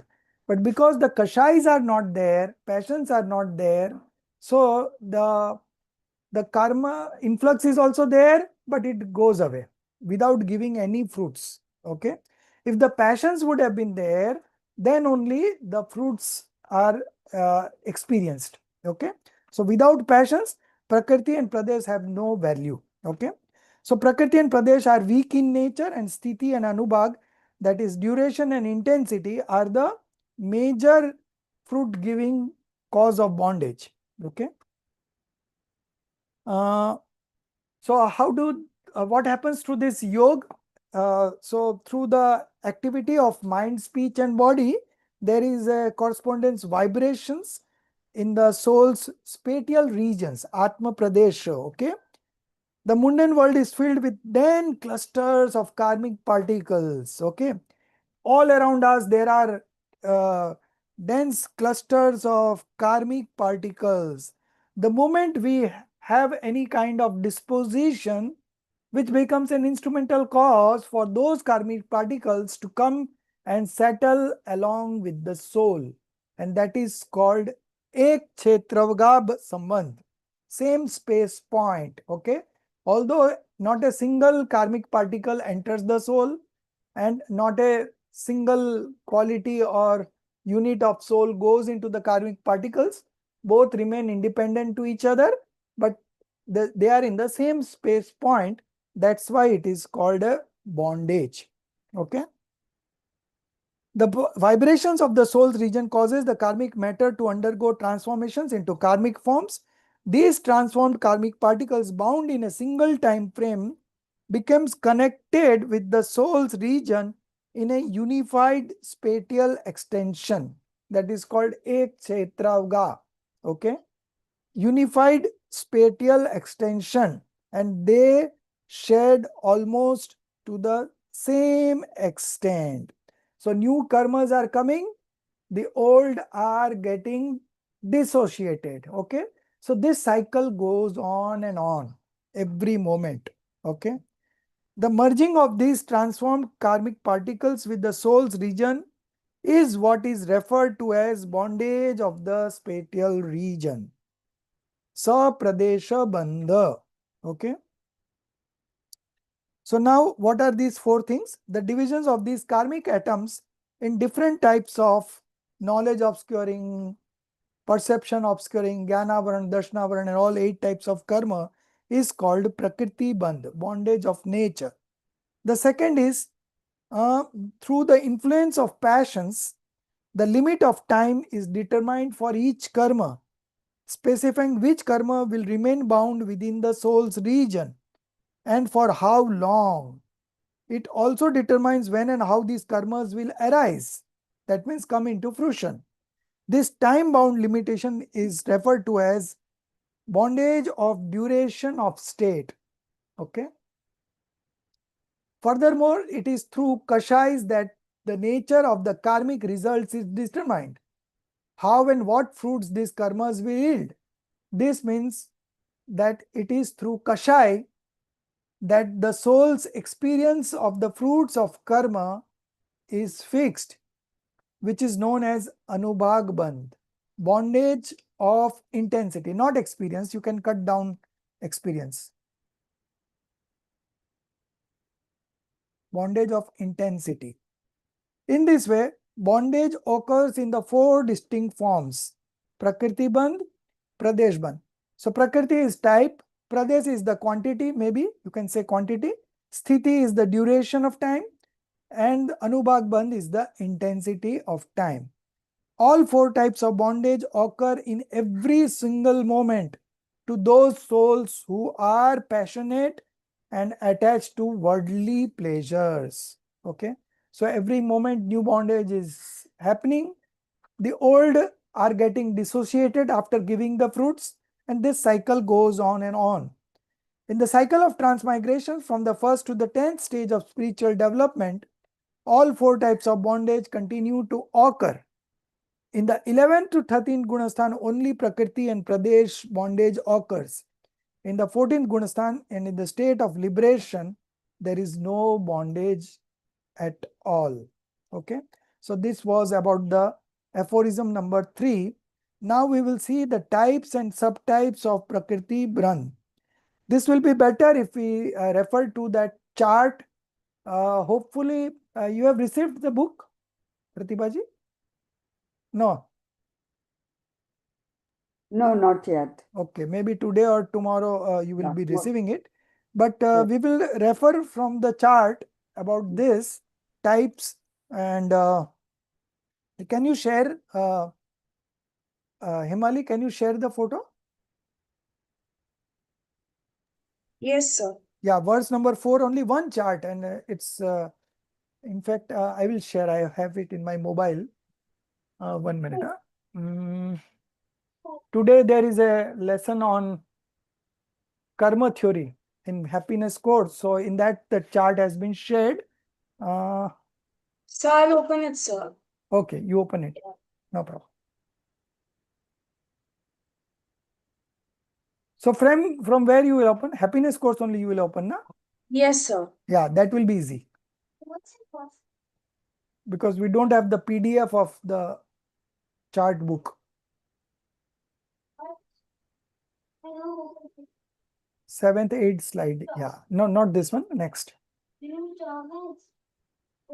Yes, this one. So there are two categories of karmas: ghati karma, obscuring karmas, and aghati karma. Take slightly 1 minute. So should I zoom in? Yeah. Okay, no, it's okay. Enough. Yeah.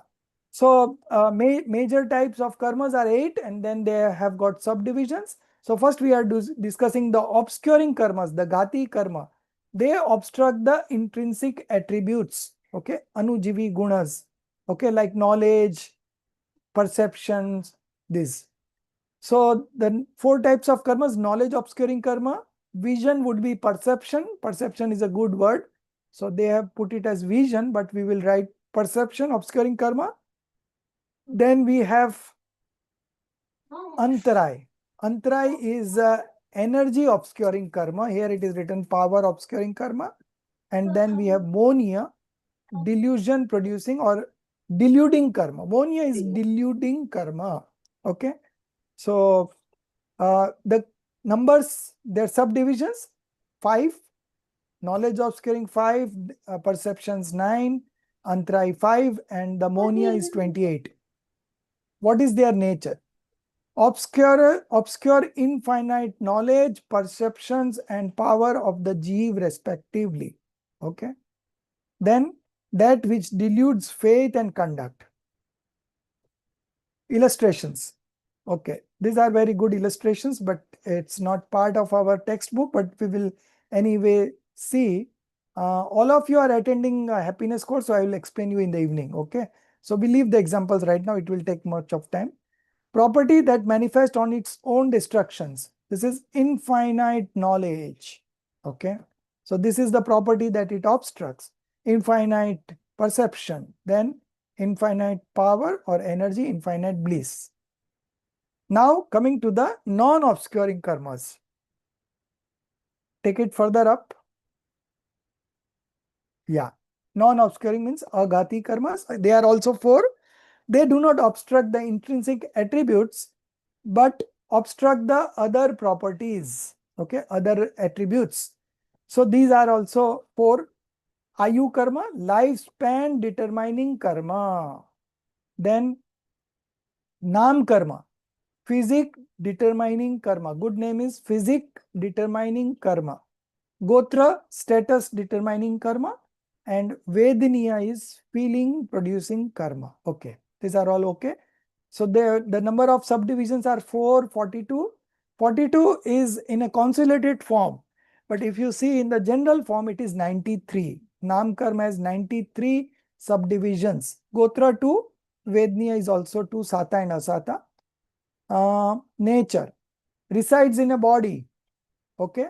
So long your Ayu karma is there, you cannot leave your present body.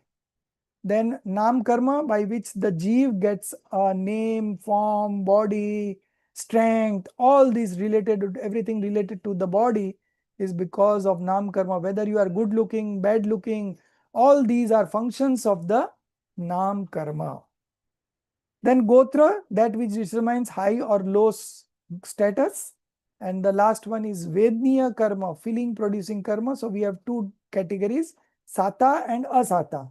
Pleasant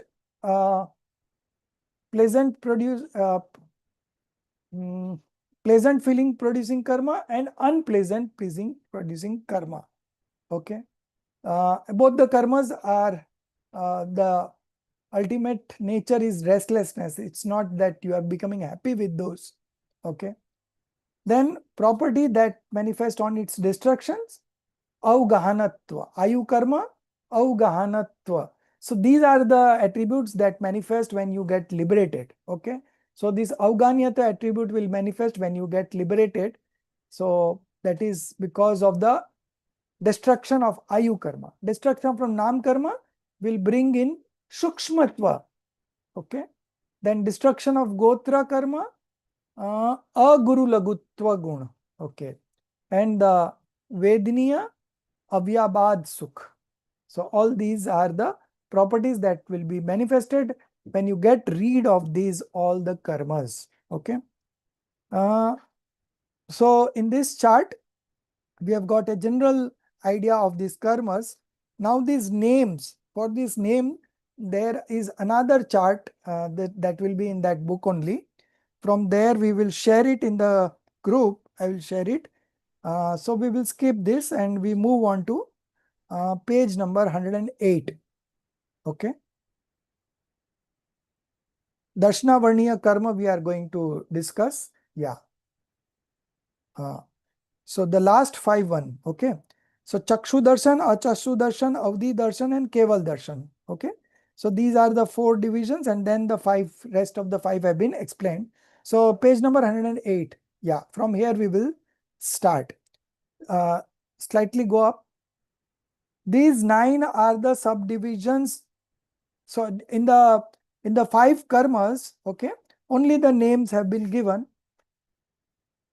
Jnanavarana, knowledge obscuring, perception obscuring, feeling obscuring. No, these are the names. Among the knowledge obscuring karma, 1 minute. Where are the 5 names?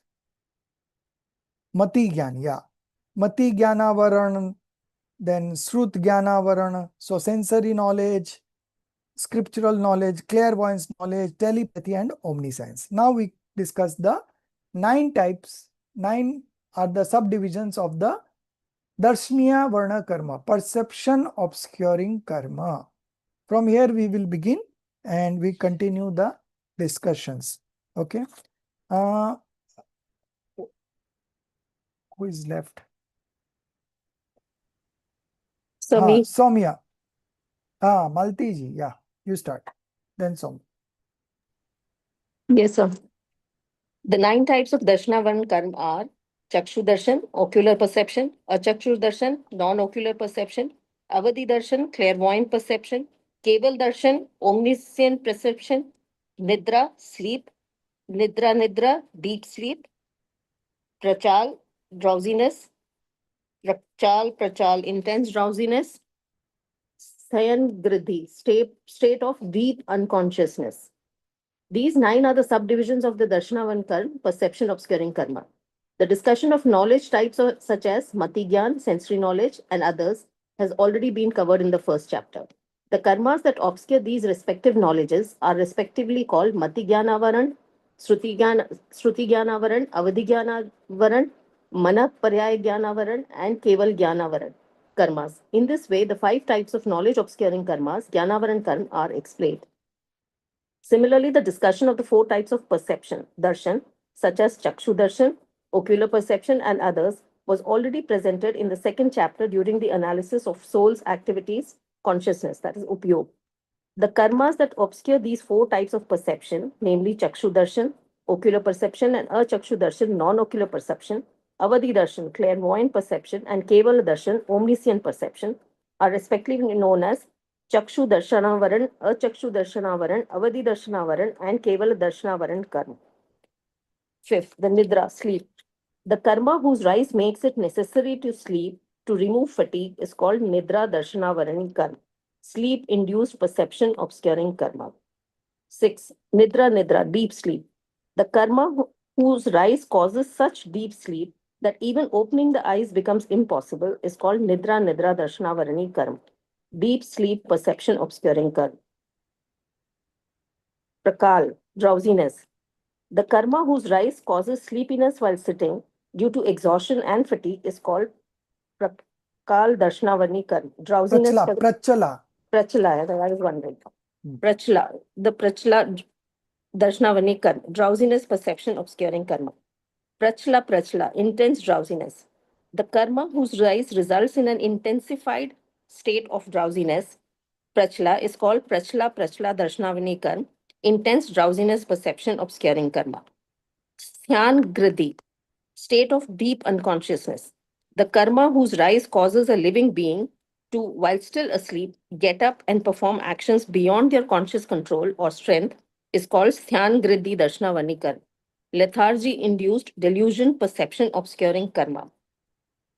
Here, a simple question may arise that since there are only 4 types of perception, darshan, then there should be 4 types of perception obscuring karma, darshanavarni karma. The answer is as follows.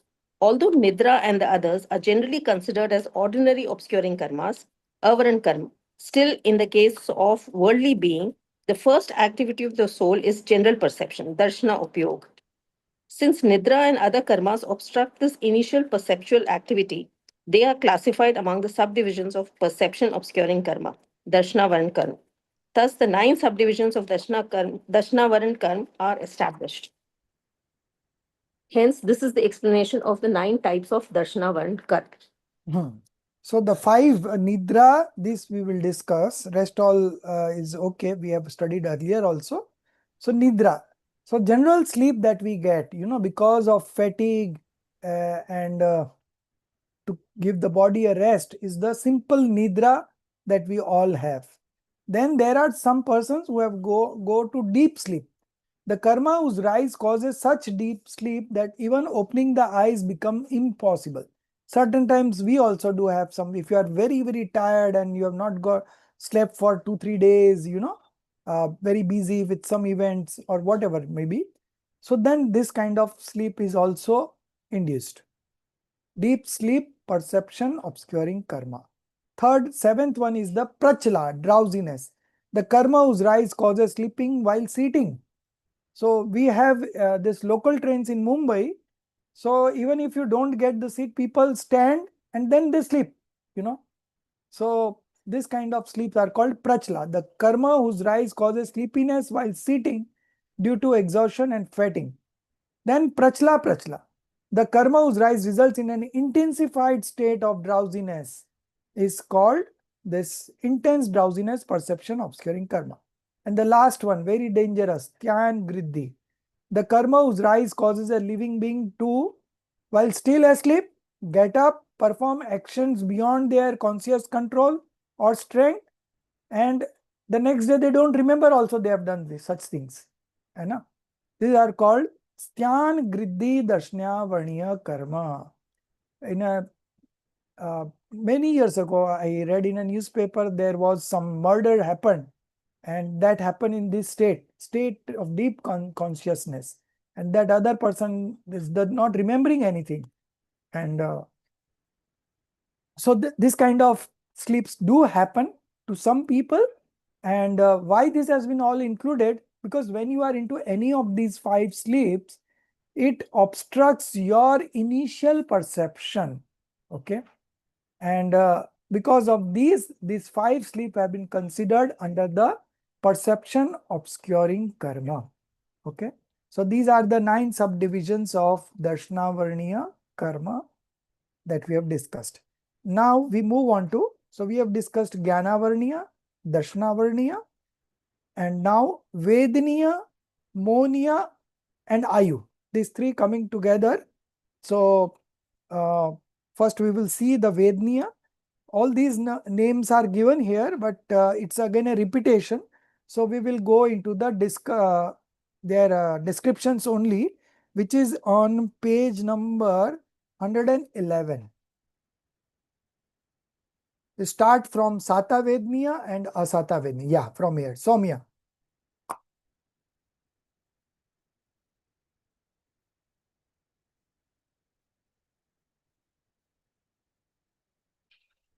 Are you there, Soumya? Yes, sir, I'm there, but I'm traveling. Okay, Actually, I okay. won't be able to read. Fine. ठीक है. So, Hemali, you start. Okay, sir. Sata Vednya, pleasurable karma. The karma, when it arises, leads to the experience of various kinds of physical and mental comforts, pleasures. Asata Vednya, unpleasurable karma. The karma, when it arises, leads to the experience of various kinds of physical and mental discomforts, displeasures. Thus, Vednya karma is of 2 types, Sata and Asata. In Mohaniya karma, the delusion is present in the form of mithyatva, wrong belief. However, when the soul attains first upsham samyaktva, right belief after partial purification, the mithyatva karma that exists in the soul splits into 3 parts. These parts are samyaktva prakriti, right belief nature, mithyatva, wrong belief, and misra, mixed belief. Thus, darshan monya karma becomes threefold in existence. Satta, and its fruition is as follows. Samyaktva prakriti. With the arising of Samyaktva prakriti, there is no destruction of right belief, but chal, mal agad. Chal mal agad, right. Flaws arise in right belief. Such as Samyak Darshan, right belief, is known as Shayopshamik Samyak Darshan, destructional cum subsidential right belief. This remains within the 4th to the 7th Gunasthan. Mithyatva Darshan Monia. The arising of Mithyatva Darshan Monia karma leads to the cause of endless worldly existence. It is located in the 1st Gunasthan. And Misra Prakriti. With the arising of Misra Prakriti, the 3rd Gunasthan is formed. In this state, there's a mixture of right and wrong belief. The Akash Vednya type of Mohaniya Akashai Vedniya. Oh, sorry. The Akashai Vednya type of Mohaniya karma is not truly Akashai, non-passional. It is, in fact, of a mild Kashai, passional form. Hence, it is also called no Kashai. Quasi passions. You can write down quasi passions. Quasi passions. Yeah. Here, the word akashai comes from the prefix that is non, and kashai, passion, forming a compound which indicates mild passion. It refers to emotions that are not fully developed passions but subtle ones, those that are not absent but are in a slight weak form. Laughter and other no-kashais, subtle passions, are not as intense as anger and similar kashais. That is why they are referred to as akashai or nokashai. A concise explanation of laughter and other nokashai is as follows. The karma whose fruition causes laughter is called hasya nokashai, subtle laughter. The karma whose fruition evokes natural affection or love towards a person or object is called rati nokashai, subtle attraction. The karma whose fruition causes dislike or aversion towards a person or object is called arati nokashai, subtle aversion. The karma whose fruition leads to sorrow is called shok nokashai, subtle grief. The karma whose fruition leads to fear is called bhay nokashai, subtle fear. The karma whose fruition leads to a feeling of disgust is called jugupsha nokashai, subtle disgust. The karma whose fruition leads to desire for union with a male is called stri veda nokashai, female inclination. The karma whose fruition leads to desire for union with a female is called Purush Ved Nokashai, male inclination. The karma whose fruition leads to desire for union with both male and female is called Napumsak Veda Nokashai, neuter inclination. Thus, the 9 types of Nokashai are part of Charitra Mohaniya Karma, conduct deluding karma. Now, let's talk about Kashai Vednya type of Charitra Mohaniya Karma. There are 4 types of main Kashais, passions: anger, krodh, pride, man, deceit, maya, and greed, lobh. Each of these Kashais further has 4 subtypes. Anantanubandhi Kashai, right belief preventing passion causing infinite worldly existence. Apratyakhyan Pratyakhyana Kashai, partial vow preventing passions. Pratyakhan Varnya Kashai, complete vow preventing passions. And Sanjvalan Kashai, perfect conduct preventing passions. In this way, Kashai out of 16 types in total. You already know that anger, krodh, refers to wrath. Pride, man, refers to ego or arrogance. Deceit, maya, refers to cunning or hypocrisy. Greed, lobh, refers to excessive desire or craving. Mithyatva is called endless, ananta, because it is the cause of endless cycle of existence. Therefore, the anger, pride, deceit, and greed that arise with delusion are referred to as endless bound, anantanubandhi anger, pride, deceit, and greed. Due to this anantanubandhi kashai, right conduct in one's true nature, swarup Acharan. Acharan Charitra is not possible. Since it is a variety of conduct deluding karma, Charitra Mohaniya karma, it is destructive of intrinsic conduct and functions as instrumental cause nimit in the prevention of manifestation of true nature of self, Swarup Acharan Charitra. Therefore, we may state that karma, due to the rise of Uday, of which conduct is one's true nature, cannot occur, intrinsic conduct, Swarup Acharan Charitra cannot occur, and conduct grounded in right belief, Samyaktva Acharan Charitra cannot occur, is called the Anantanubandhi Kashai Karma, infinite bonding passions. Passion. Apratyakhyan Anayavaran, due to the rise of this, one cannot even follow minor restraint, partial self-control. Then such karma is called Apratyakhan Avaran Kashai. Pratyakhan Avaran. Due to the rise of this, full restraint or complete self-control is not possible. Then it is called Pratyakhan Avaran. Sanjulan Kashai. Kashai, that karma which continues to persist along with restraint, samay, that is in whose presence restraint can still remain, but the perfectly pure conduct, yatharth Yathakhyat charitra. yathakhat charitra cannot arise. Such karma is called sanjvalan kashal. Among all karmas, this monia karma is the most dangerous because it leads to delusion and passions, disposition of subtle nor kashai, causes bondage of karmas in future. In contrast, the rise of other 7 karmas result in pure and spiritual disposition and does not result in bondage of future karmas.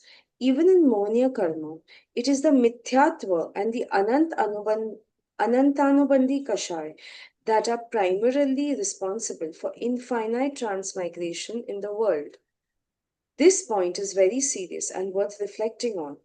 Among the 148 subtypes of karmas, mithyatva, which is false belief, is one subtype of darshan monia karma, but it overshadows the importance of 147 other subtypes.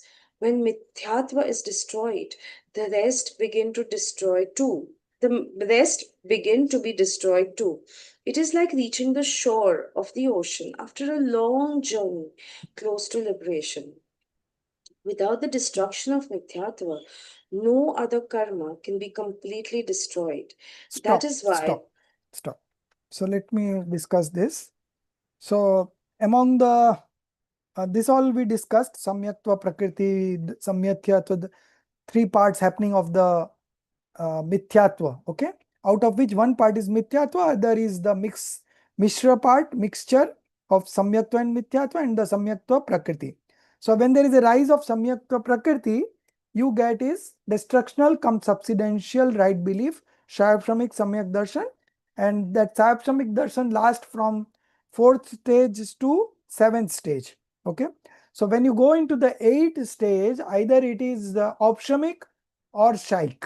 If it is opshamik, it is called upsham shreni. If it is shaik, it is called shaik shreni. Opshamik and shapak shreni, it is called shapak shreni, okay. So then in terms of passions, first quasi passions were discussed, and here you can do one correction.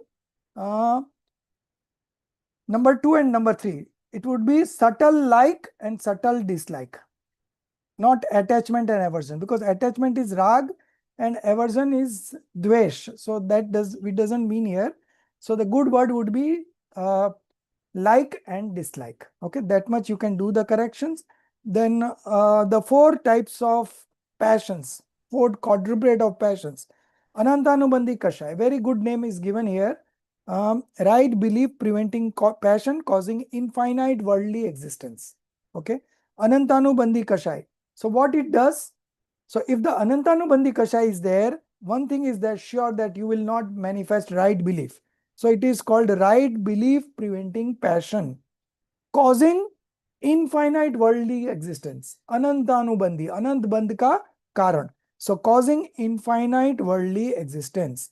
Then Apratyakana Paran Kashai, partial war preventing passion. So if this passion is there, you will not have feelings to take vows, you know. So it is called partial war preventing passions. The third one is Pratyakhyana Varan Kashai, and English name is complete war preventing passions. So in the 4th stage, the first level of goes. In the 5th stage, partial war preventing passion goes. So that's why you are able to take vows in the 5th stage. Then the third one, complete war preventing passion, goes in the 6th, 7th stage. And then Sanjulan Kashai, of course, remains at that stage. And that also goes at the end of the 10th stage, perfect conduct preventing passions. So in the 11th stage, first moment, you are without any passions. Purna vitrakta, passionlessness. Okay.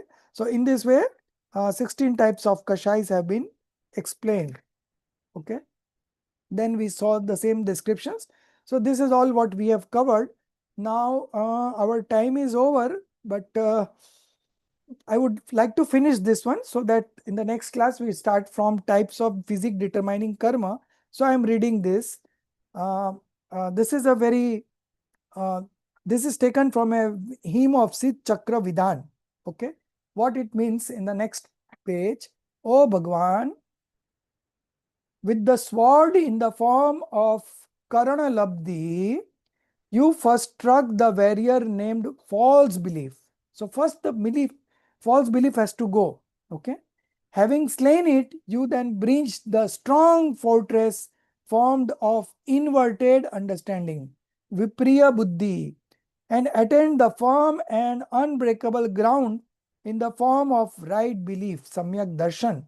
That is, you attained the first subsidential right belief, Pratham Upsham Samyak Darshan. So this is taken from Sid Chakra Vidhan.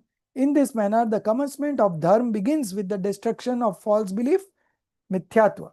Just as right belief, Samyak Darshan, is the first step of the mention of liberation, so too false belief, that is mithyatva, is the very root of sansar. Therefore, it is the supreme duty of every seeker of liberation, brother and sisters, to strive for the destruction of delusion and to make an effort for the attainment of right faith. The entire world remains entangled in the constant upheaval of favorable and unfavorable associations due to the influence of Vedniya karma. Vedniya karma is non-destructive karma. It does not even serve as a cause in the obstruction of the soul's intrinsic qualities, because it's a agati karma. Its presence continues even in the case of Aryanta Bhagwan, despite their having attained infinite transcendental bliss. Therefore, the destruction first and foremost occurs of false belief and the endlessly binding intense passions, Anantanubandhi Kashat. The karmas whose rise serves as the cause for rebirth into realms such as hell, etc., and for remaining there for a fixed duration, that karma is called lifespan determining karma.